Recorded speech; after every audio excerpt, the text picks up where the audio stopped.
Good morning बंधुरा। देखो मैं आज के कचुर शाक रान्ना करब। তোমরা देखो আমি কচুর শাকটাকে কেটে সেদ্ধ করে রেখেছি। সেদ্ধ করে জল ঝরিয়ে রেখেছি। আমি কড়াইতে তেল বসিয়ে দিয়েছি, তার মধ্যে তেজপাতা, জিরে, শুকনো লঙ্কা ফোড়ন দিয়েছি।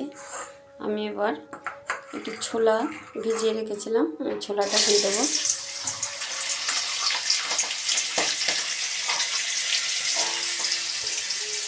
আমি কাঁচা লঙ্কা আর আদা বেটে রেখেছি, আমি এটা দিয়ে দেবো।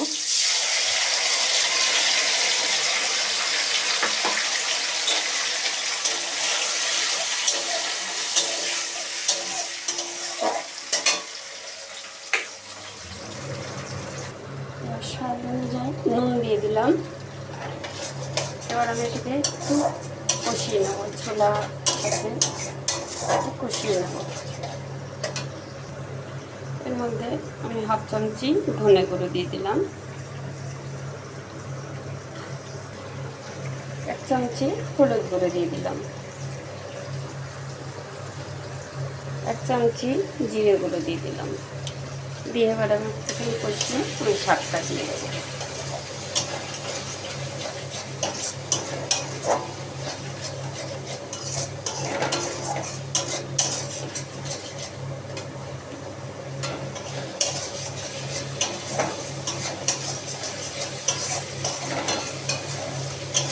কচুর শাক ইলিশ মাছের মাথা দিয়েও খুব ভালো লাগে।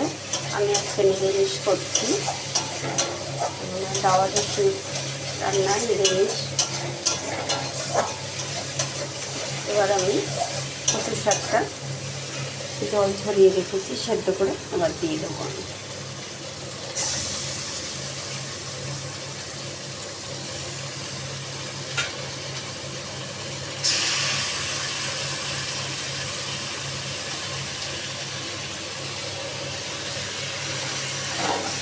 এবার কষিয়ে নেব। বন্ধুরা, এরকম মাঝে মাঝে আমি তোমাদেরকে দেখাচ্ছি এবং আস্তে আস্তে কচুর শাক হতে অনেক সময় লাগে। তোমরা দেখতে থাকো। এবার আমি মিষ্টি দিয়ে দেবো। আমি ঠাকুরের দিই, সেই এগুলো আমি রেখে দিই আলাদাভাবে, নিরামিষ তরকারিতে আমি দিয়ে দিই। কচুর শাকের জল শুকাতে সময় লাগে। দেখো আমি এইভাবে ছড়িয়ে দিচ্ছি, তাহলে তাড়াতাড়ি শুকিয়ে যাবে। কাঠের উনুনেরটা ব্যাপার আলাদা পুরো, কিন্তু গ্যাসে একটু যাতে তাড়াতাড়ি হয়ে যায় সেই করতে হয়। আমার গ্যাস কমানো আছে, এইভাবে হচ্ছে, একটু সময় লাগবে। দেখো অনেকটাই জল টেনে এসছে, আর বেশি দেরি নেই। দেখো আমার কচুর শাক হয়ে গেছে। ওরকম ছড়িয়ে ছড়িয়ে দিয়ে করলে খুব তাড়াতাড়ি জলটা টেনে যায়।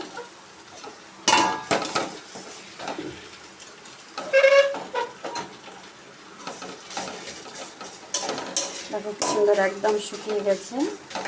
কিন্তু এইভাবেই করি কচুর শাক।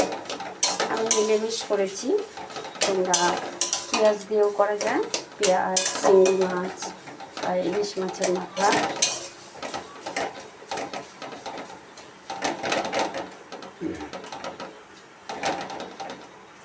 তোমরা কে কে কচুর শাক খেতে ভালোবাসো কমেন্ট করো। আমার কচুর শাক হয়ে গেছে, এবার আমি নামিয়ে নেব।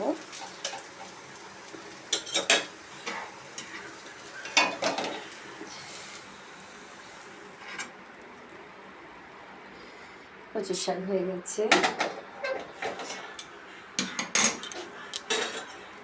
দেখো কি সুন্দর একদম শুকিয়ে গেছে, একটুও জল নেই, খুব সুন্দরভাবে শুকিয়ে গেছে।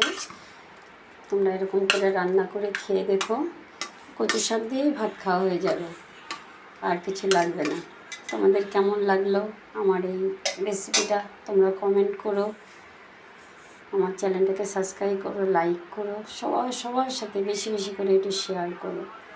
আজকে এখানেই রাখছি, আবার কালকে আসবো অন্য রান্না নিয়ে।